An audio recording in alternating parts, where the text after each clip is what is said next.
Playoff basketball is officially back. The NBA playoffs have officially started. I am very excited, and there is a lot to talk about. So let me not say any more. Let's just get straight into it. Just a quick disclaimer though, at the time of me recording this, a few of the games have already happened, but that doesn't have any change in my predictions. Just know that. All right, let's get into it. Starting off with the Eastern Conference, which I believe is the far easier conference to predict this year. The West is an absolute bloodbath, but the East is pretty easy to predict. Let's start off with the 1-8 matchup. The Bucks taking on the Heat, and the Bucks should win this series very easily. This should not go more than 5 games. The Heat are a tough matchup for anybody. Don't get me wrong. They have Jimmy Butler. They have Bam Adebayo, who's really good when he wants to be. They have spark players like Tyler Hero, and occasionally they could have a guy like Gabe Vincent or Max Strus go off. But they are so damn inconsistent, and in a playoff series against the best team in the NBA record-wise, you cannot afford to be inconsistent. I'm going with the Bucks in 5, but it should be 4. Let's get on to the 2-7 matchup, the Celtics versus the Hawks. I bet the Celtics were grinning from ear to ear when they found out they were playing the Hawks and not the Heat. Celtics in 4, I don't even want to waste time on this. They have so many bodies to throw at Trae Young that Trae Young should just be given hell this series, and he should not be good at all. Like I said, Celtics in 4.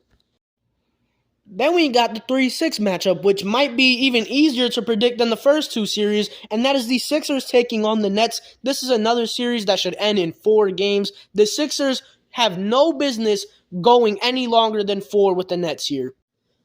Like, the Nets are below 500 after the All-Star break. The only reason they're even in the playoffs is because they had Kevin Durant and Kyrie Irving on their team earlier in the season. They have no business being here, and the Sixers should win this. The Sixers need to win this in 4 so they could have extra time to prepare for Boston. Then we got a series that could be one of the best in the entire playoffs, and that is, of course, the Cavs taking on the Knicks. This is going to be such a fun series that's competitive all the way through. This is just going to be good, fun basketball. But when it comes to who I got winning, I got the Cavs in 6, potentially 7. As good as the Knicks have been this year with Jalen Brunson and Julius Randle being stars and just having a good overall team, the Knicks have been very good this year, but I do not have a lot of confidence in them heading into the series. And a big reason for that is none other than Julius Randle. If you remember 2 years ago when the Knicks made the playoffs, Julius Randle had an all-star season and they went against the Hawks in the first round. Julius Randle shit the bed. He shot like 30% from the field, and the Knicks got embarrassed by Trae Young and the Hawks. Now, that being said, this is a very different Knicks team. They have Jalen Brunson, who, like I said, is a star, and I gotta be honest, I don't have much worries about him heading into the series. I don't. Even if Jalen does come with it and has a great series, I don't have much trust in the rest of the Knicks team. Julius Randle, I think he's going to struggle against Evan Mobley, who's probably going to be guarding him most of the series. And in the rare case he gets past Evan Mobley, Jarrett Allen's going to be right there waiting for him at the rim. And outside of those two, there's not much reliable options on this Knicks team. RJ Barrett is very inconsistent. Quentin Grimes could provide some spark shooting, and Emmanuel Quickley coming off the bench could give some decent scoring, but you're not going to count on him to be one of your most reliable options in this series. The Cavs have one of the best defenses in the league, and in the playoffs, when the game shrinks, I don't know if the Knicks can prevail against that. Not to mention, the Cavs have one of the best playoff performers in recent history, Donovan Mitchell, paired together with Darius Garland and Evan Mobley and Jarrett Allen. Those 4 guys right there, that's a crazy top 4 guys for any team. And it's just hard to bet against them in this series. I got the Cavs winning in 6, potentially 7. I could see the Knicks making this a 7-game series, but ultimately, like I said, I got the Cavs winning. Getting into the West with the Nuggets taking on the Timberwolves, I do think this will be a pretty interesting and fun series. We can get some good games out of this, but I got the Nuggets winning in 5 games. I will say the Timberwolves have a solid chance. If Anthony Edwards and Cat both have crazy offensive series and Mike Conley plays anywhere close to how he played in the play-in game against the Lakers, the Timberwolves seriously have a solid shot. But that is a big if, and you also have to take into account the loss of Jaden McDaniels and Rudy Gobert being on the floor against the Nuggets, which is a very well-spaced out team. We know how Rudy Gobert plays against teams like that. We saw what happened in that game against the Clippers a few years ago when Terrence Mann almost had 40. I just don't see it in the Timberwolves. I really don't. I got the Nuggets in 5. This damn matchup. Oh my God. Lakers versus Grizzlies. I don't know. The Grizzlies were one of the best teams in the league this year, earning themselves the 2nd seed, and then they turn around and they got to play the Lakers. As much as people like to talk down on the Lakers, they are still the Lakers. They still have LeBron and AD, and they are a far more complete team now than they were months ago. Ever since the Russ trade, they have had one of the better records in the league, specifically post-All-Star break. They have been very good. But they're playing the Grizzlies, who, contrary to the Lakers, have had that consistent success this entire season. But they did suffer 2 huge blows heading into the playoffs, losing both Steven Adams and Brandon Clarke due to injury, and that makes things a lot easier for the Lakers in terms of getting to the paint, which we know the Lakers do a lot. We know they like to do that. They get a hell of a lot of foul calls. They are going to target that rim and Jaren Jackson a lot this series, get him in foul trouble. And as a result of all this gravity towards the rim, and because they are playing the Grizzlies, who give up a lot of three-pointers, Lakers are going to have a lot of three-point opportunities, and they have guys who can knock those down now. But the Lakers could be very inconsistent this series. Ja Morant, who's been a great playoff performer in his career, could continue that. Desmond Bane could be great in this series. Jaren Jackson can lock up AD defensively, and the Grizzlies could very much win this series. Like I said, I do not know.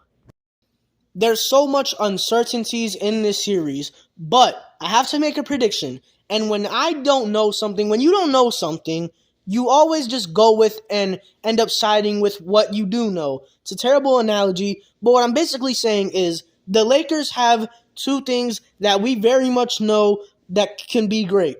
LeBron James and Anthony Davis. And in a series like this where I am so unsure about the result, I'm going with the team that has LeBron James and Anthony Davis. I'm going with the Lakers in 7. I would not be surprised at all if the Grizzlies won, but my prediction is the Lakers in 7.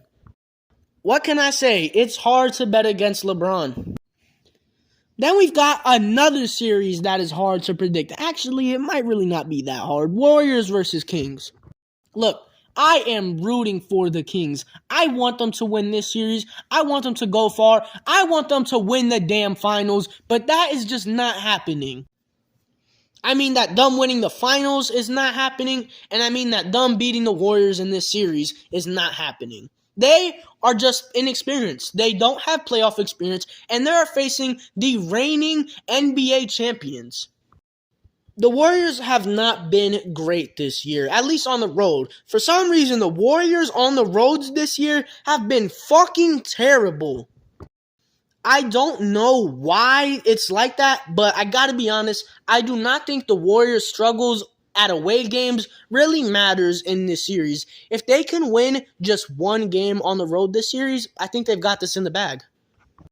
Look, the Warriors have that experience. They know what it's like to be in here. They've been doing it for the past decade. They're getting Wiggins back, which is going to be absolutely huge in this series and their playoff run.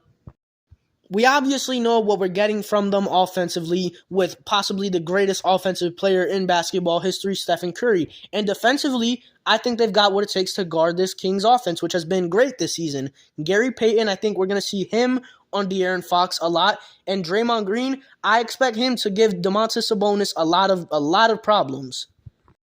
Look, I really want the Kings to win, and I think there is a great chance that they do, but I just can't count out the reigning champions, especially against a team that does not have postseason experience.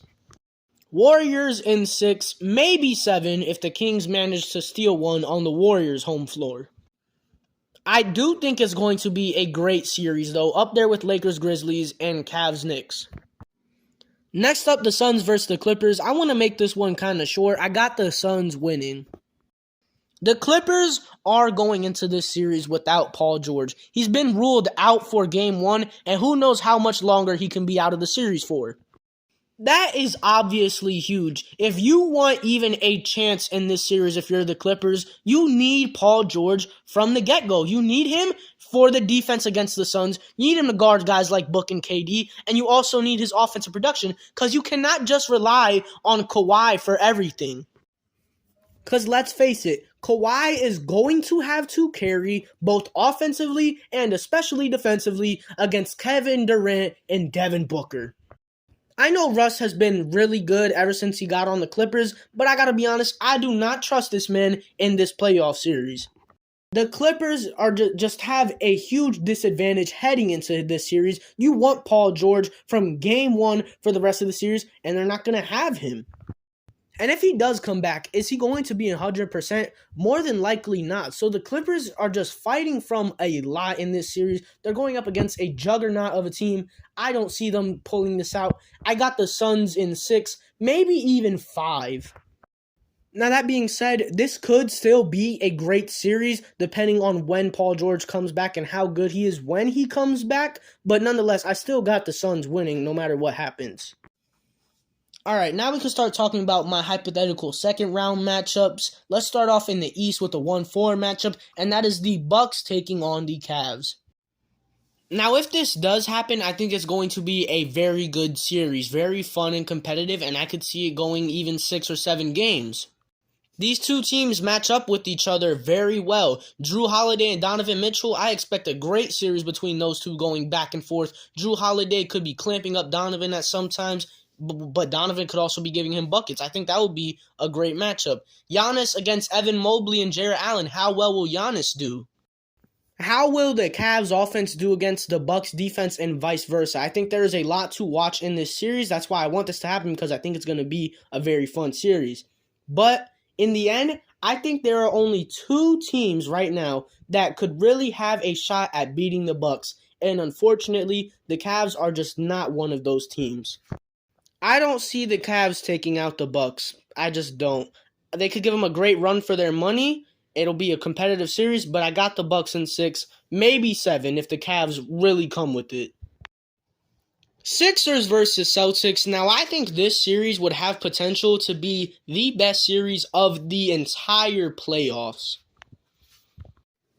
But I ultimately got the Celtics winning in 6 or 7. I'm not too focused on the duration of the series because, like I said, I think it's going to be close and competitive the entire way through.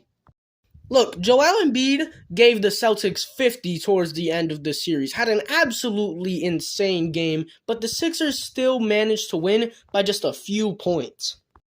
Look, I don't think Embiid has a single concern this series. He is going to be dominant no matter what this series. As good of a defender as Robert Williams is, and as good of a scheme the Celtics can draw up to try and defend Embiid, it's not going to work. He's going to go off. What really matters for the Sixers is the others. What can the supporting cast around Embiid do this series? And I got to be honest, I don't think they're going to be able to do very well. I think the Celtics have a lot of bodies to throw at guys like Harden and Maxey. And like I said, Embiid can go off, but if the Sixers can't get anything from the surrounding pieces that are struggling due to the Celtics' outstanding perimeter defense, I don't think the Sixers pull out this series in any way. I think the Celtics got this in 6 or 7. Let's move on to the West. So Nuggets versus Suns, oh my gosh, yeah, Suns in 5. It sucks, man, because I really like Jokic and the Nuggets, but we saw what happened in the playoffs 2 years ago. Now, yes, the Nuggets did not have Jamal Murray in that series, but Jamal Murray would not have prevented how Jokic got absolutely cooked in that series. In the pick and roll, Jokic was just getting exploited and manipulated, and the Suns completely dominated the Nuggets that series. And I gotta be honest, I think this series is gonna be like that times 10, because now the Suns got a guy named Kevin Durant on their team, and yeah, I just think the Nuggets are going to be given hell defensively. And yeah, they might have Jamal Murray back so they can maybe combat it with their offense, but in the end, it's just going to be too much to guard the Suns. Suns in 5. Lakers versus Warriors. Oh my gosh. Listen, as much as I want the Kings to win, LeBron versus Curry in a playoff series again just sounds phenomenal. By this point, I think both of these teams will be looking pretty dangerous, but I think the Lakers would be just more dangerous. It's a Mickey Mouse argument, I know. Listen, they have LeBron James and Anthony Davis. I'm going with the Lakers in 7. After a tough series with the Grizzlies, I think the Lakers will just be equipped. I think they'll be ready for the Warriors. And like I said, I got them winning in 7. I would not be surprised if the Warriors win, but I'm just going with the Lakers. I just feel more comfortable with them. I feel like they're a more complete team as of now. And yeah, I'm going with the Lakers in 7. Now we got my conference final series, the matchups I think is going to happen. Let's start off with the East. We got the Bucks versus the Celtics. Oh my gosh, what a series. We saw this series last year, and it went 7 without Chris Middleton. Chris Middleton is obviously back now, but he has not been very good ever since he has come back. So that does create a lot of concerns for the Bucks in this playoff run, especially in this series. If Chris Middleton is not back to how he used to be, the Bucks are going to have a lot of problems. Jrue Holiday is going to have to take a big step up if that's the case, and we know how inconsistent Jrue Holiday can be in the playoffs. I think all the bodies the Celtics can throw at the Bucks on the perimeter is just going to make this a very challenging series for the Bucks. I think it's going to play out similar to how the Celtics versus Sixers is going to be. Giannis can be dominant. Giannis can do whatever he wants, but if he can't get help from his supporting pieces, I don't see them doing it. I don't see them beating the Celtics. I got the Celtics winning this series in 7. Western Conference Finals, Suns versus Lakers. The Lakers would be red hot by this point, but there's a huge difference between these two teams if the series were to happen. The Lakers would have played a hell of a lot more games than the Suns because they would have gone through some grueling series, while the Suns really just have a cakewalk throughout the entire playoffs against the Clippers and the Nuggets. The Lakers would be gassed and the Suns would just be really fresh, and also this Suns team is damn near unstoppable. I just think that Suns offense is way too much to handle for anything the Lakers can throw at them. I think it is. I got the Suns winning this series in 6. And my NBA Finals matchup, the Celtics versus the Suns. What a fantastic finals this would be. I know I've talked about how unstoppable the Suns are and how Kevin Durant, Devin Booker, Chris Paul, and DeAndre Ayton in the pick and roll is just going to be too much for teams to handle. But if there's any team that can defend the Suns successfully, it's the Celtics. We saw what the Celtics did to Kevin Durant last year in the Celtics versus Nets series, and Kevin Durant did not look like himself. I think this would be a very, very challenging series for the Suns. I think the Celtics are going to give them hell in this series. I got the Celtics winning. I got the Celtics winning the NBA Finals, beating the Phoenix Suns in 7. I think it would be a very competitive back and forth series, but at the end of the day, when it comes down to it, I'm putting my trust in Jason Tatum and the rest of the Celtics team, their defense, to prevail against the Suns in the NBA Finals, and my predicted NBA champions is the Boston Celtics. So that's my full 2023 NBA playoff predictions. I got the Celtics winning the NBA Finals. I am very excited for some postseason basketball. That's all I gotta say. Peace.